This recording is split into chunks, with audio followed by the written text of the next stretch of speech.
Je suis Philippe Guiguen, maire de cette belle ville d'Éclès-sous-Bois et délégué à l'enseignement supérieur et au marché de l'agglomération de Saint-Quentin-en-Yvelines.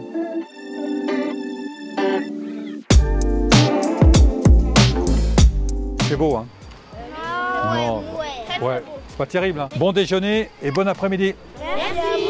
La commune d'Éclès est une commune d'à peu près 17 000, bonjour, d'une commune de près de 17 500 habitants. Quel est l'avantage pour une commune d'Éclès-sous-Bois de faire partie de l'agglomération de Saint-Quentin-en-Yvelines? Bon, déjà, l'agglomération de Saint-Quentin-en-Yvelines est une agglomération à la fois dynamique sur l'aspect de l'emploi, sur l'aspect des ressources.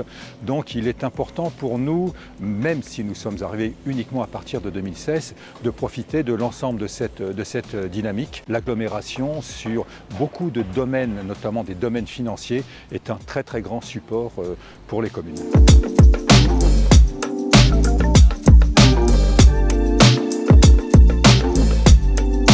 Donc là, monsieur le maire, on est dans la future maison de santé. Est-ce que vous pouvez nous la présenter?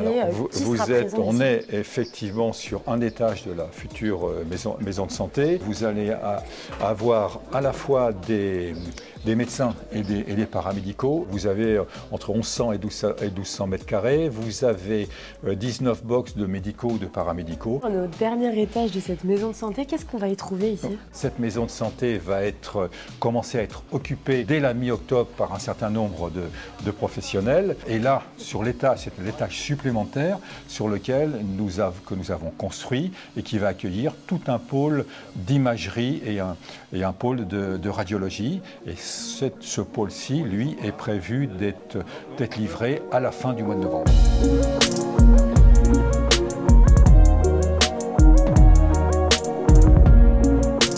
Donc là, on voit qu'il y a encore beaucoup de travaux ici, monsieur le maire.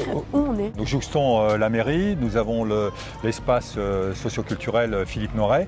Et là, vous allez avoir une centre qui est totalement réhabilitée, qui va de la place Charles de Gaulle jusqu'à la rue Henri Proulx, qui est la rue Henri Proulx de l'autre côté, qui est une rue historique de la ville. Et tout ça va être réaménagé sur l'aspect piéton, ainsi qu'un nouveau parking paysager de plus de 50 places.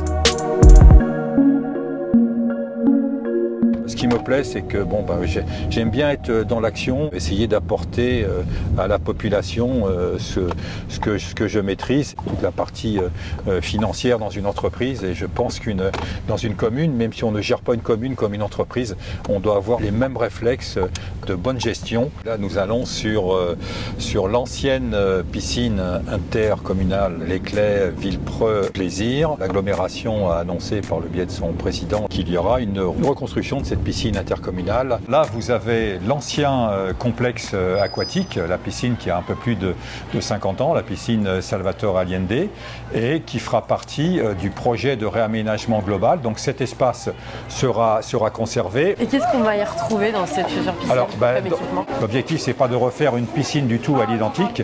Il y aura un peu de ludique, mais tout en restant raisonnable sur ce que l'on pourra amener dans ce nouvel équipement. Toute l'emprise foncière, c'est l'emprise de la piscine actuelle, donc qui va jusqu'à la rue Henri Proulx qui est derrière, et qui remonte presque jusqu'au chemin des eaux là-haut. J'ai même proposé que s'il faut reprendre un petit peu sur l'emprise du stade, on n'y est absolument pas opposé.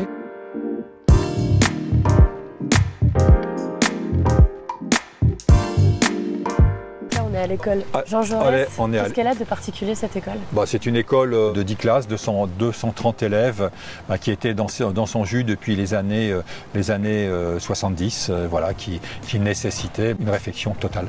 Qu'est-ce que vous avez fait concrètement comme travaux? Concrètement, tout a été refait, comme le dit la publicité du sol au plafond, c'est-à-dire aussi bien l'extérieur que l'intérieur, avec tout ce qui concerne la mobilité, tout ce qui concerne l'isolation thermique, acoustique, un système complet d'aération et de ventilation à l'intérieur. C'est 4,6 millions d'euros de travaux, avec une aide très importante du département des Yvelines, et puis l'utilisation de certains fonds de concours de Saint-Quentin-en-Yvelines.